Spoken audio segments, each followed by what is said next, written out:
You've seen the photos: flawless white slopes, billion-dollar ski resorts, and postcard-perfect main streets dusted with snow.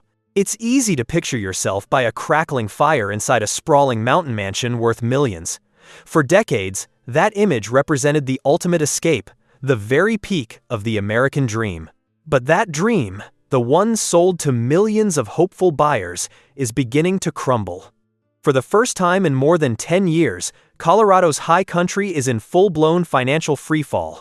The pandemic-era gold rush, the so-called Zoomtown boom that sent wealthy coastal transplants scrambling for rustic cabins, has fizzled out, and the hangover is brutal. This isn't just a market cool-down, it's a full-scale real estate meltdown. Today, we're not here to show you the glossy brochures or the snow-covered chalets. We're taking you on a road trip, a deep financial investigation into the 10 mountain towns where the market is crashing the hardest. We'll count down from 10 to 1, uncovering how each community is unraveling, where luxury homes sit empty for over a year, prices have plummeted to shocking lows, and insurance costs are making ownership nearly impossible. This story isn't only about the ultra-rich, it's about entire towns watching their stability slip away.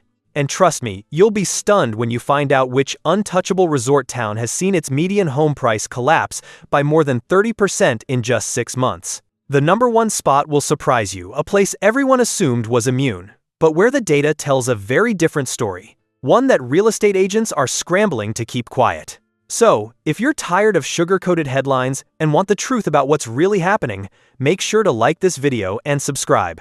And as we go, drop a comment below: is your area feeling this collapse too? Buckle up, our journey into Colorado's financial avalanche begins right now. Number 10. Pagosa Springs. Our journey begins in the far south of Colorado, near the New Mexico border, as we roll into the small mountain town of Pagosa Springs. Most people know it for its famous natural hot springs, that steamy oasis surrounded by rugged peaks. For years, this place carried an old-school Colorado charm, slower, friendlier, and far less flashy than the I-70 resort giants up north. But that easygoing atmosphere has now given way to something else entirely, a market frozen in fear. Pagosa Springs used to be the poster child for the short-term rental craze. Investors poured in from across the country, scooping up houses to flip into Airbnbs and VRBO rentals. Locals were priced out as property after property was turned into a vacation listing, built on the belief that tourism would never stop growing. But that gamble has backfired badly. When the housing crisis became impossible to ignore, the town council hit the brakes hard. They first imposed a moratorium, and then set strict limits on new short-term rental permits. The effect was instant and brutal. The market's floor gave out. According to AirDNA, a company that tracks rental trends, future bookings in Pagosa Springs have fallen by an astonishing 40%. That guaranteed rental income investors relied on? It's vanished. Now the numbers tell the story. The Archuleta County Association of Realtors reports that the inventory of homes priced over $1 million has nearly doubled, up 95% in just 1 year.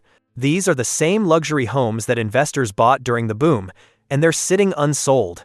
Zillow's latest figures show that the average time on market has soared to 130 days, more than 3 times longer than it was 2 years ago. The panic is visible. Redfin data shows that 1 in 3 listings in the area has had a price reduction within the past month. Yet, even after all those cuts, the real problem remains: the gap, a chasm between what locals can afford and what sellers are asking. The Colorado Department of Labor says the typical household income in Archuleta County supports a home price of about $350,000, but the median listing price still sits stubbornly above $700,000. Investors have vanished, locals can't buy, and the result is a market with no real buyers at all. The only direction left is down. It's a chilling way to start our countdown. Tell us in the comments, was the crackdown on short-term rentals worth it, even if it sent Pagosa Springs' housing market into a nosedive? Number 9. Durango. Leaving Pagosa Springs behind, we head west along Highway 160 until we reach the historic railroad town of Durango. This isn't your typical ski village. It's a genuine small city, complete with a college, a hospital network, and a year-round economy. And that's exactly what makes what's happening here so unsettling. If even Durango, with its diverse industries and steady local base, is cracking, it means the problem runs far deeper than just tourism. Durango's crisis is one of brutal unaffordability finally colliding with economic reality. The housing market here isn't just cooling, it's completely frozen. According to a recent report from the Durango Area Association of Realtors, total home sales volume has plunged 52% compared to 2 years ago. That's not prices falling, that's the number of transactions collapsing. People simply aren't buying or selling. The reason? Mortgage rate paralysis. Homeowners locked in at 2.5% or 3%. Mortgages refuse to move. They're sitting tight, clinging to their golden era loans. This has kept inventory artificially tight, even as demand evaporates. But while existing homeowners can wait, builders can't. Data from the La Plata County Planning Department reveals a growing backlog of brand new luxury townhomes and condos, many with zero pre-sales. Developers are getting desperate, throwing out huge incentives: $50,000 in closing credits, free rate buydowns, and discounted upgrades. Those perks are just disguised price cuts. Meanwhile, the local economy is starting to show real strain. For the first time in 3 decades, the U.S. Census Bureau reports Durango's population growth has flatlined. Families and young professionals are quietly moving away. A local report from Align Durango paints the full picture. The average rent for a modest 2-bedroom apartment now demands an income of $90,000 a year, but the median household income is only $72,000. In short, Durango has become too expensive for its own residents, and those wealthy out-of-town buyers who used to swoop in with cash offers, they've vanished too, scared off by high rates and falling confidence. What's left is a tense stalemate, sellers refusing to lower prices, buyers refusing to bite. The market hasn't crashed in a wave of panic, it's just gone completely still. So here's the question: which is worse for a town like Durango, a sudden collapse or a slow, suffocating freeze? Tell us what you think in the comments. Number 8. Silverthorne. Heading north along the I-70 corridor, we reach Silverthorne, a town you've probably passed on your way to Keystone, recognizable by that massive outlet mall off the highway. For years, Silverthorne was sold as the affordable alternative to the big-name resorts, a place where you could still grab a foothold in the mountains without paying Aspen prices. But take a look around now. Half-finished condo complexes and empty developments paint a very different picture. Silverthorne has become ground zero for a massive overbuild crisis. The problem? Pure and simple, too much inventory. Fueled by the easy money of the pandemic years, developers went on a construction spree, convinced demand would last forever. But according to the Summit County Association of Realtors, new construction inventory has now surged 145% year over year. That's not a typo. The market is drowning in new homes no one is buying. Zillow's data tells the same grim story. The average listing in Silverthorne now sits unsold for 128 days, nearly 3 times longer than just 2 years ago. Buyers hold all the cards, and they know it.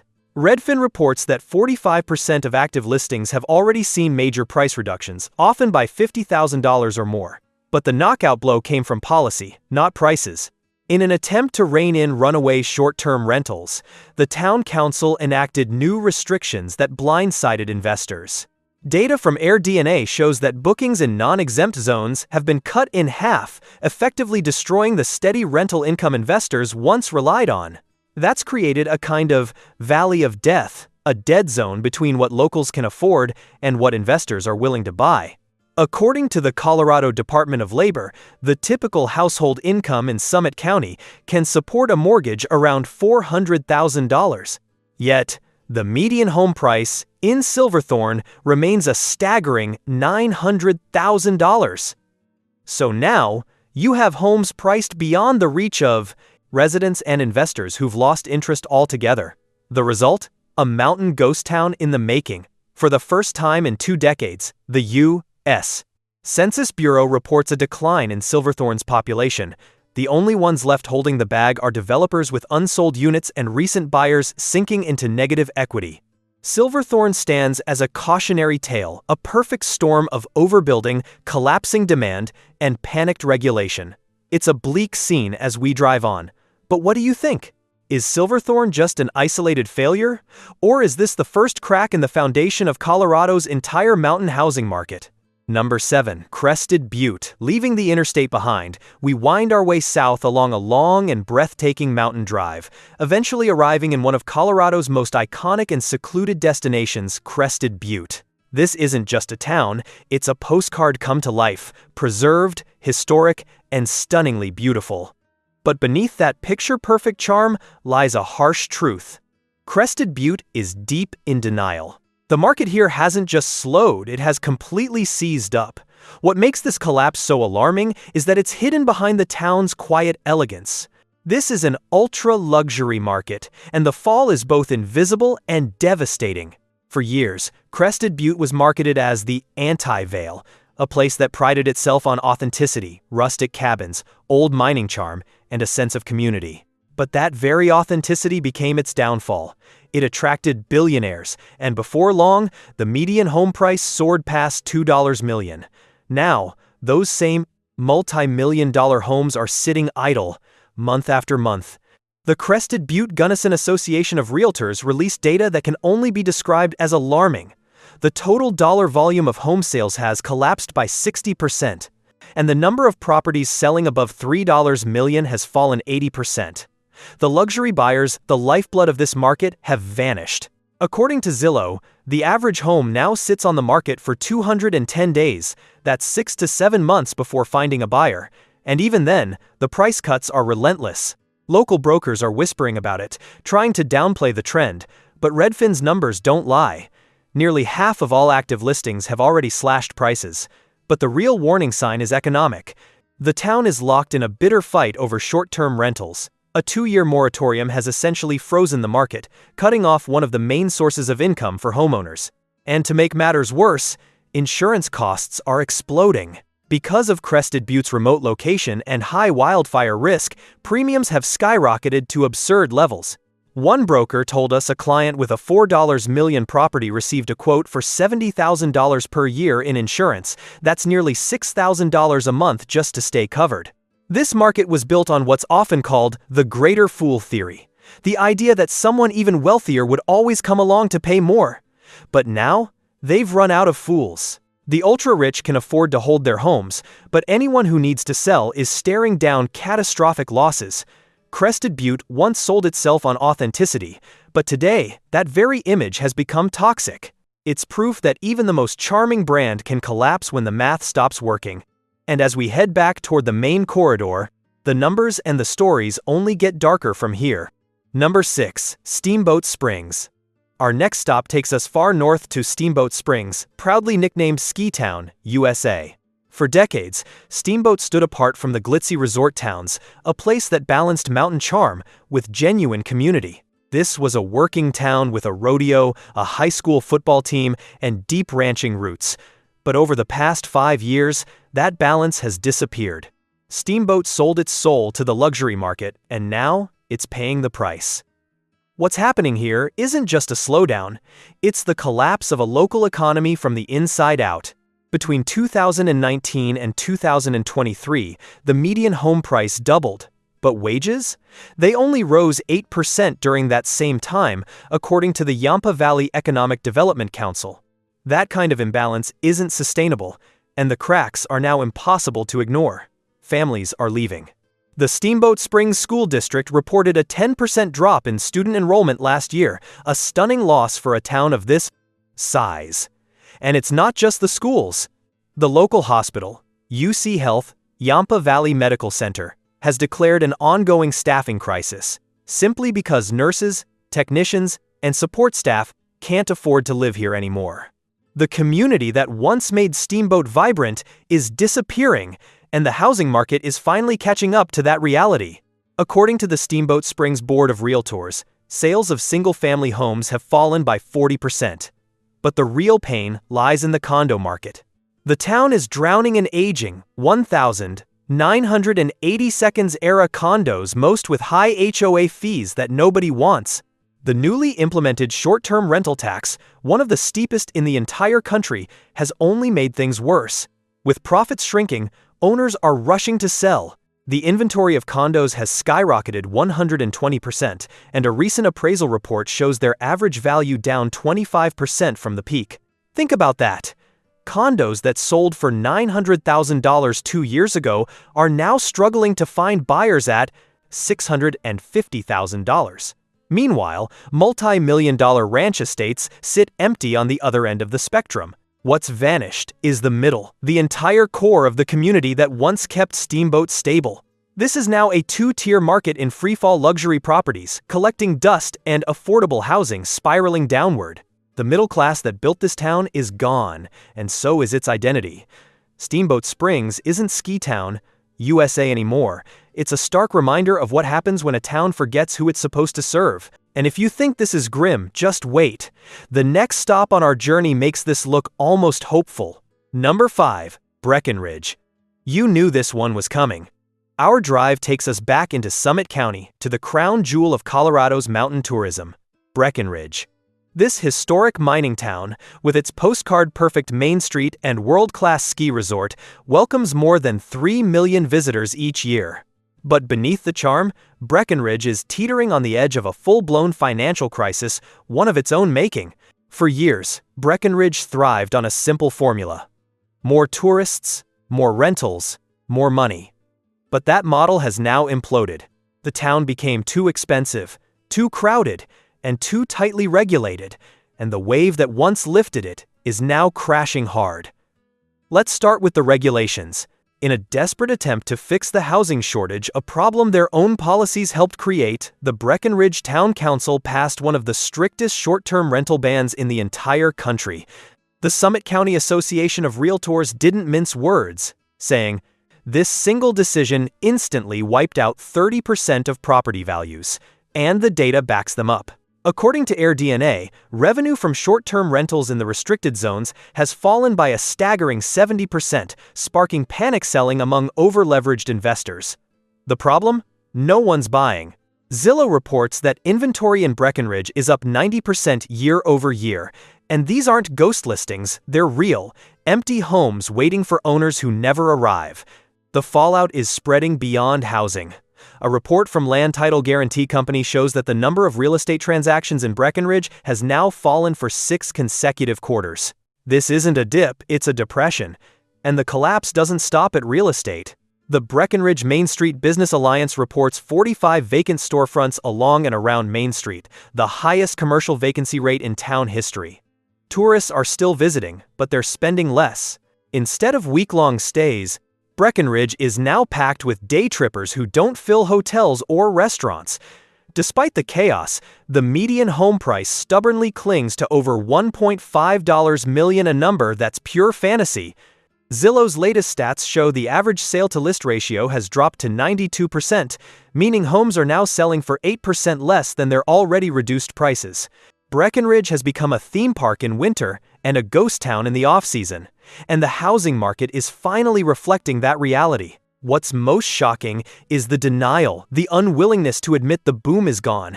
And if you think these numbers are extreme, buckle up, because where we're heading next, the collapse gets even more spectacular. Number 4. Telluride.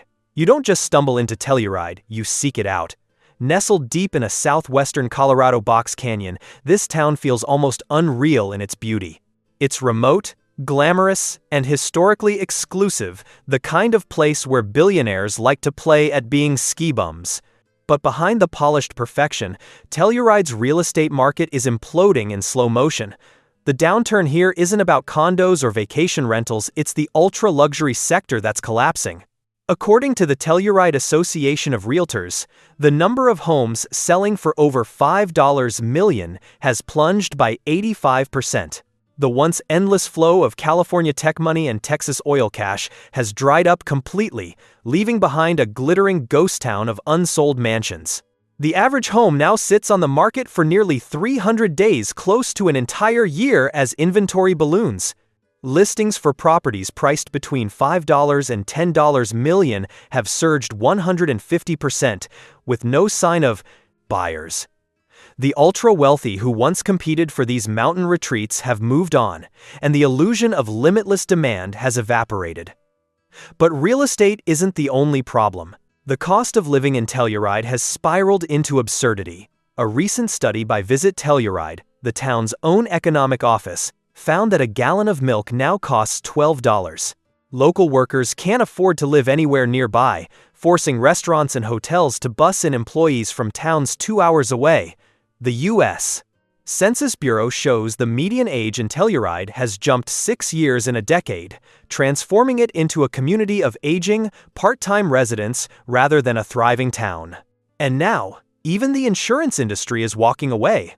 Because of Telluride's extreme wildfire risk and limited evacuation routes, major insurers like State Farm and Allstate have stopped issuing new policies in the area. That's a financial death sentence for the housing market after all. You can't get a mortgage on a home you can't insure. Telluride today feels less like a town and more like a museum exhibit, breathtaking, silent, and slowly unraveling. The people who bought during the pandemic boom are now underwater and trapped, watching their mountain paradise lose value 1 month at a time. We're heading back east next into the heart of Colorado's most famous resort towns. These final 3 destinations don't just represent mountain living, they define the Colorado dream. And right now, that dream is turning into a nightmare. Number 3, Edwards. You might be wondering, where exactly is Edwards? And that question says everything you need to know. We're in the Vail Valley, but not in Vail itself. Edwards is the unincorporated community just down the road, the place where the people who keep Vail and Beaver Creek running actually live. The teachers, firefighters, hotel managers, and ski instructors, this is their town. Or at least, it was. Today, Edwards is collapsing, both socially and economically. For decades, it acted as the pressure valve for Vail's out-of-control housing prices, a place where locals could still afford to buy or rent. But when the pandemic hit, that dynamic shattered. The wealthy didn't just buy in Vail anymore, they bought everything within reach, including Edwards. And in doing so, they wiped out the last refuge of the working class. The result is a service economy in total breakdown. The Eagle County classifies the main local job board lists over 3,000 open positions, not because of a booming economy, but because there's simply no one left to fill them. Teachers, nurses, restaurant workers, they've all been priced out. The Eagle County School District reports a shortage of 70 teachers, many of whom turned down jobs after realizing they couldn't afford housing within an hour of campus. This isn't a normal housing crisis, it's a reverse real estate disaster. The homes are still absurdly expensive, but the community that once made them valuable has vanished. The Vail Valley Partnership, the region's economic council, reports consumer spending in Edwards has dropped 20%. Restaurants sit half-empty, grocery stores are quiet, and the local shops that once thrived on steady traffic are barely hanging on. The Vail Board of Realtors paints the same bleak picture. Sales of homes under $1 million, once the bread and butter of the local market, have plunged 60%, because that market doesn't really exist anymore. Meanwhile, the inventory of luxury homes priced above $2 million has more than doubled, according to Zillow. These mansions are empty most of the year, visited by their owners for maybe 3 weeks annually. What's left is a ghost economy. The rich own everything, but no one's around to make it function. Workers now commute 2 hours each way from distant towns you've never heard of, just to serve guests at $5,000 a night hotels. It's unsustainable, and everyone knows it. Edwards is the canary in the coal mine for the entire mountain resort industry. When the service collapses, so will the tourism, and the whole fragile system will unravel. The tragedy here is that the town is already gone, even if the real estate market hasn't admitted it yet. It's a heartbreaking story, and somehow, what's happening just up the road is even worse. Number 2, Vail. Here it is, Vail. The name alone conjures up images of pure alpine perfection. For half a century, this was the crown jewel of Colorado's ski country, the town that defined luxury, exclusivity, and the promise that real estate here would always go up. But that myth is over. Vail is now experiencing a collapse of its own elite creation, a perfect storm of aging properties, unbearable carrying costs, and a new generation of wealthy buyers who see Vail not as iconic, but as outdated. Let's start with those holding costs, because they're jaw-dropping. The average HOA fee in Vail Village now exceeds $2,000 per month, or roughly $24,000 a year, before you even touch your mortgage, property taxes, or private club dues. For many, it's simply no longer worth it. The Vail Board of Realtors reports that total transactions in Vail Village are down 70% from their peak. The buyers who once lined up for chalets and condos have disappeared. Why? Because today's luxury class can take that same $5 million and buy something brand new in Jackson Hole or Big Sky places with fresher amenities and fewer aging problems. And aging inventory is exactly what's dragging Vail down. According to local appraisers, the average condo here was built in 1984. That means nearly every sale comes with an additional $500,000 renovation bill just to modernize it. The result is a market flooded with panicked sellers and cautious buyers. Redfin's data shows that the median days on market for a home in Vail has stretched to 180 days, 6 months, and price cuts have become the new norm. The local multiple listing service, MLS, reports that the average price reduction is now 12%. On a $5 million property, that's a staggering $600,000 haircut. But here's where things go from bad to existential. The town of Vail's own finances are unraveling. With tourism spending down and property transactions drying up, sales tax revenue has cratered, leaving the town facing a $20 million budget shortfall. Meanwhile, U.S. Census data confirms the population is shrinking, longtime locals are leaving, and even second homeowners are visiting less. Vail isn't just in a housing slump, it's suffering an identity crisis. The town that once represented the pinnacle of alpine luxury now feels like a relic, a 1,980 seconds fantasy that's finally running out of magic. The chandeliers still sparkle, but the market is saying what no one in town wants to admit: Vail's golden era is over. And believe it or not, the story gets darker from here.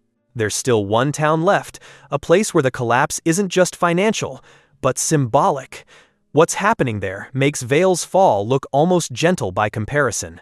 Number 1. Aspen. Of course, we end here in the Roaring Fork Valley, at the pinnacle of Colorado luxury, Aspen. This isn't just a ski town. It's a global symbol of wealth, exclusivity, and status, the place where billionaires disappear to feel ordinary. But now, Aspen has become ground zero for the most dramatic real estate collapse in the state. For decades, the unspoken rule here was simple: prices never go down. That saying is now laughable. The pandemic-era frenzy pushed Aspen's housing market into a level of absurdity no economist could justify, and now the crash is echoing across the global luxury sector. The data from the Aspen Glenwood MLS is staggering.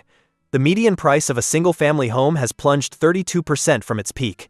Think about that. Homes once listed for $40 million are now selling for $28 million. The total number of transactions has collapsed by more than 65%, wiping out billions in paper wealth.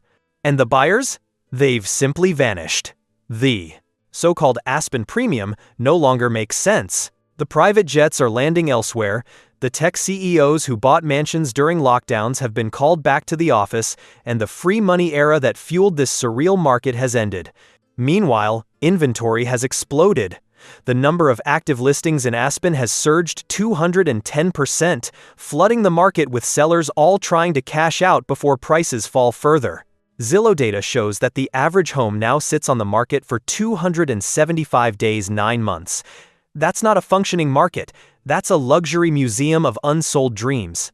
But here's where the fallout gets truly devastating.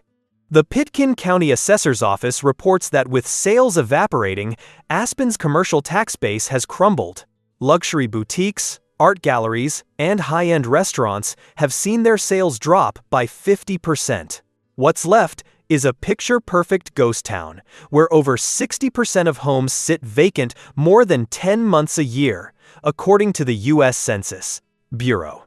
Aspen has become the epicenter of a reverse wealth transfer, a place where fortunes go to die. The crash here hurts the most because the prices were the most inflated. It's not just a correction, it's a reckoning. From the investor panic in Pagosa Springs, to the developer overload in Silverthorne, to the community collapse in Edwards, and finally to the billionaire bubble bursting in Aspen, the story is crystal clear. The Colorado mountain dream that once promised prosperity has turned into a financial avalanche. These markets aren't easing, they're imploding, and the numbers prove it. So if you've been watching this thinking it can't happen here, think again. The warning signs are everywhere. If you found this investigation valuable, please like, share, and subscribe for more deep dives into America's shifting real estate landscape. And tell us in the comments which town shocked you the most. And where should we head next? Thanks for joining us on this journey. Stay informed, stay sharp, and stay safe out there in the avalanche.